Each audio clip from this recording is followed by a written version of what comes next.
अस्सलाम वालेकुम, आप देख रहे हैं के न्यूज एचडी में हूं हारिस अली शाह गिलानी। चलते हैं आज की अहम खबरों की तरफ। ताज़ा तरीन खबरों से बाखबर रहने के लिए हमारा चैनल सब्सक्राइब कीजिए। लिए चलेंगे खानेवाल, जहां से रिपोर्ट कर रहे हैं हमारे नुमाइंदे साजिद मलिक।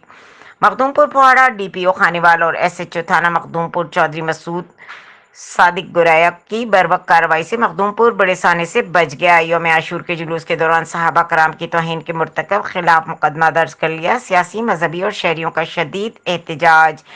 तफसीलात के मुताबिक मखदूमपुर में यौम आशूर का जुलूस एसएचओ थाना मखदूमपुर की निगरानी में अपने मुकर्रर रास्तों से होता हुआ जब इंसारी चौक साइलेंट एरिया में पहुंचा तो जुलूस में मौजूद एक शख्स उमैर अली और जाहिद हुसैन कौम भंगू जट ने चौक में लगे बोर्ड पर चारों अमीरुल मोमिनीन साहबा कराम का नाम दर्ज के नीचे से गुजरते हुए अपने दोनों हाथ उठाकर लानत और तबर्रा करके असहाब रसूल की तौहीन का मुर्तकब हुआ। और इस अफसोसनाक वाक़े की इत्तला पर अहलियान मखदूमपुर मुश्तइल हो गए और इमाम बारगाह का घेराव कर लिया। एसएचओ थाना मखदूमपुर चौधरी मसूद सादिक गुराया ने इस अफसोसनाक वाक़े की इत्तला डीपीओ खानेवाल राना उमर फारूक को दी, जिस पर वो पुलिस की भारी नफरी कैमरा फौरी मखदूमपुर पहुंच गए। इस मौके पर डीपीओ खानेवाल और एसएचओ थाना मखदूमपुर चौधरी मसूद सादिक गुराया ने मखदूमपुर की सियासी, समाजी, मजहबी, सहाफती और मेंबरान अमन कमेटी के जरिए मुश्तइल हुजूम को पुरसुकून किया और मुलजिम के खिलाफ एसएचओ थाना मखदूमपुर चौधरी मसूद सादिक गुराया की मुद्दत में थाना मखदूमपुर में मुकदमा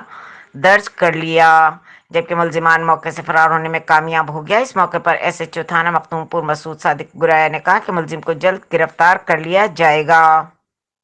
मजीद खबरों और अपडेट्स के लिए हमारे साथ रहिएगा। तब तक के लिए अपना ख्याल रखिएगा। अल्लाह हाफ़िज़।